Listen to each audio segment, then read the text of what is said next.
Broadcast Center, I'd like to welcome Cindy Sabato with Save the Bay. She's around the corner. Hi, Cindy. Hey, how are you? How are you? Good to see you. Good to see you as Thanks well. for having us. Yes, thank you so much for joining us. Excited to talk about this.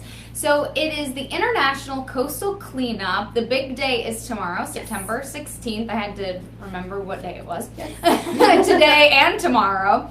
And Rhode Island is participating. Save the Bay is hosting us.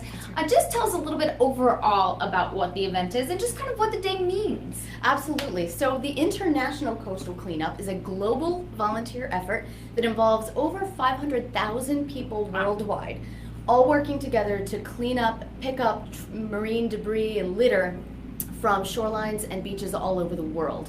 And Save the Bay is proud to host Rhode Island's Coastal Cleanup as part of that worldwide effort. We're expecting over 2,000 volunteers who are going to clean up between 85 and 90 different beach sites all over Rhode Island, probably about 65 miles of shoreline. It's such a pleasure to live in the ocean state, right? We're so privileged to be here and to be part of this community. We rely on the ocean for so many great things, right? For tourism, for food, for recreation. And so to be able to make it clean and beautiful is kind of our duty. Let's talk a little bit about some of the locations, because there are a lot of places. You just said, 65 miles of coastline, right. About that you'll have the opportunity to dig in and clean up. We're not going to list them all, but you can, of course, go to Save the Bay's website to be able to sign up, and we'll provide links here on our website as well, golocalprov.com, if you're interested in signing up. Where will people be able to go to clean up? We will have cleanup sites stretching all the way from Smithfield all the way down to Block Island, and all the way from Westerly to Warren and Little Compton. So really all along the coastline. We've got a lot of cleanups in Warwick, a lot of cleanups in Charlestown, really everywhere. Providence, some of the urban beach sites, beautiful favorite parks in the city, all the way down to our southern beaches and shorelines, and Aquidneck Island, of course. Wherever you live, whatever beach you love, there's a cleanup there for you, and we need volunteers to keep signing up. Come on out and join us tomorrow. If you can't tomorrow, we have cleanup dates and times and locations throughout the month of September and October as well. And I think that's what's really important to know as well. So tomorrow's like the big fun day where people are participating. We're really encouraging people to go tomorrow. But, obligations are obligations. People have some of that. And of course, you can always pick up trash on beaches. Anytime, right?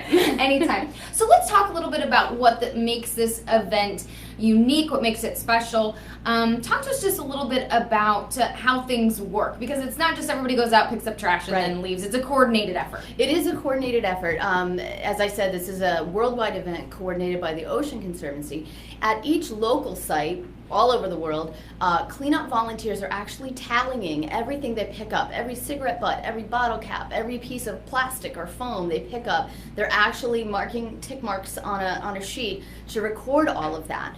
And we, at the end of the cleanup, we submit that data to the Ocean Conservancy, and they put it all together in a global trash report, so that we can look at nation to nation, state to state, the types of trash we're finding on our beaches. We can make some evaluations about where it might be coming from, how it might be getting there, and that really is what helps states and nations develop policy and programs to reduce this growing problem of marine debris.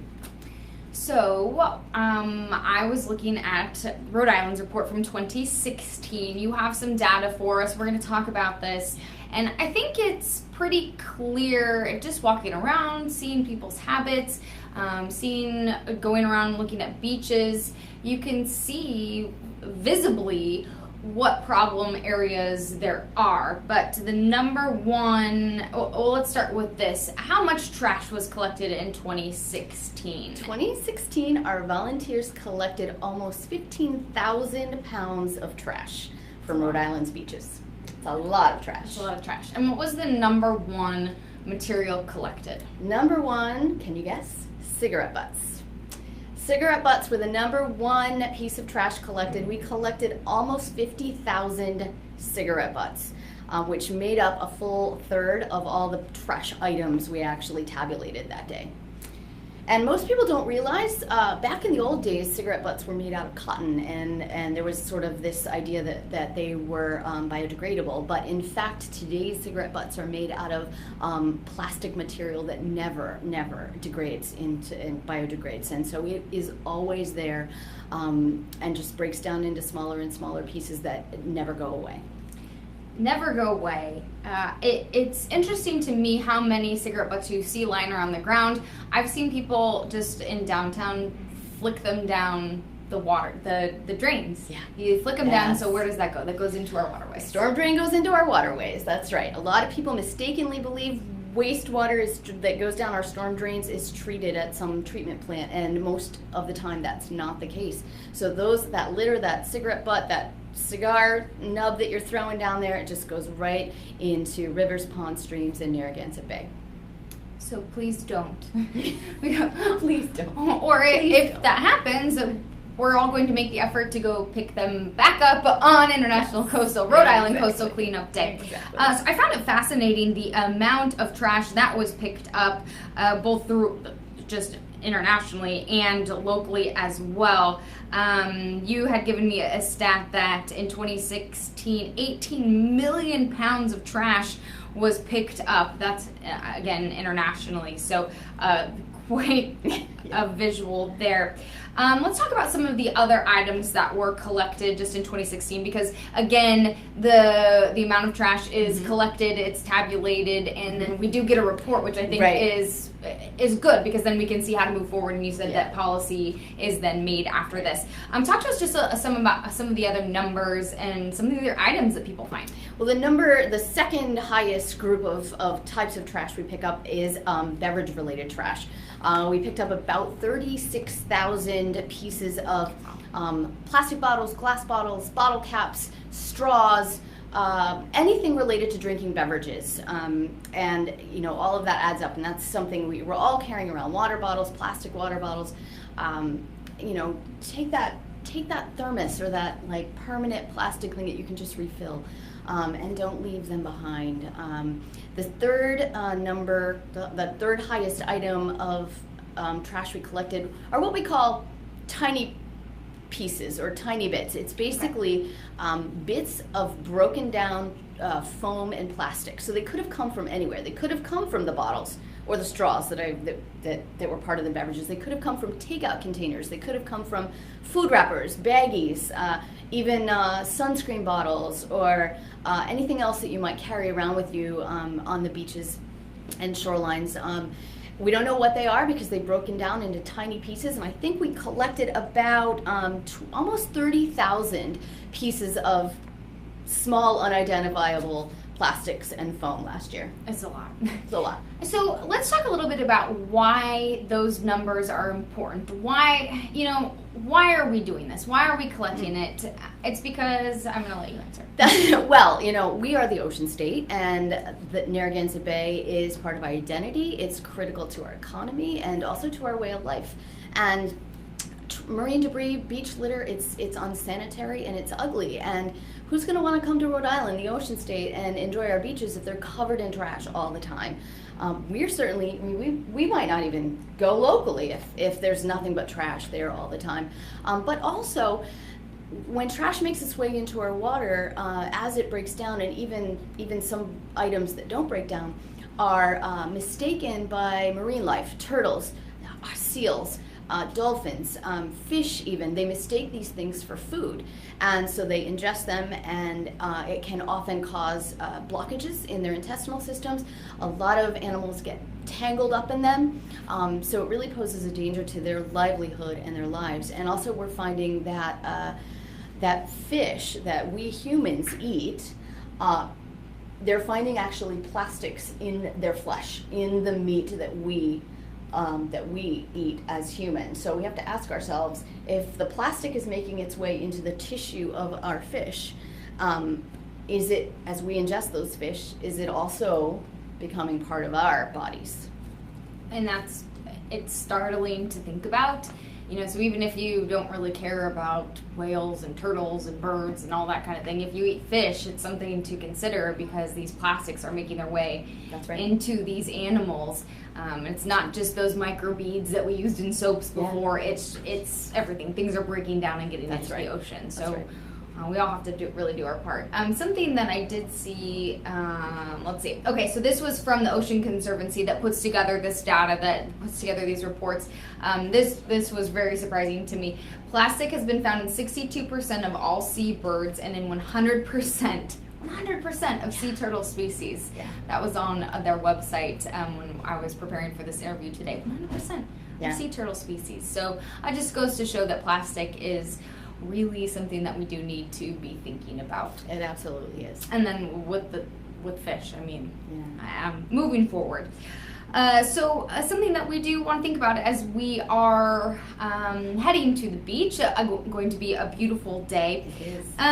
As we work to get involved in this, do you think that, you've been doing this, for 4 years now here in Rhode Island? Okay. Have you seen progress? Has it gotten better? Has it gotten worse? Are more people getting involved? So does that make it better? How do we kind of judge this? Because we do have data. That's a really great question. We'd love to be able to say, oh, we get less and less trash every year, but that's not the case. That doesn't mean people aren't changing their behaviors. We really have a sense that in Rhode Island, our citizens are being much more conscientious about what they're leaving behind on the beaches. More people are taking bags with them and carrying their trash out. We know of more people who take it upon themselves to pick up trash when they go walk their dog or go for the walk on the beach or spend time at the beach. People are doing that, but when we get thousands of volunteers, we're able to cover many, many beaches. So our pounds of trash aren't necessarily going down because we've got a lot of people out there picking up trash from everywhere. Also, trash kind of works its way in with the water as well. So you'll find a lot of trash along a high tide line that's coming in with the water, and trash in the litter that's left behind on our city streets eventually works its way to the water through our storm drains, through just blowing wind, overflowing trash cans, that kind of thing. So we're not seeing overall numbers go down, but I think that's more an indication of the number and enthusiasm of community volunteers who are getting out there and picking up trash, and we'd love to see that. The International Coastal Cleanup is a great way for families to get out, little kids, big kids, everybody loves to get involved in a cleanup. It's a great thing for couples to do together. It's a great thing if you just want to go out and meditate by yourself on the beach. Do it while you're picking up trash. There's something for everybody out there. Why not? I like that.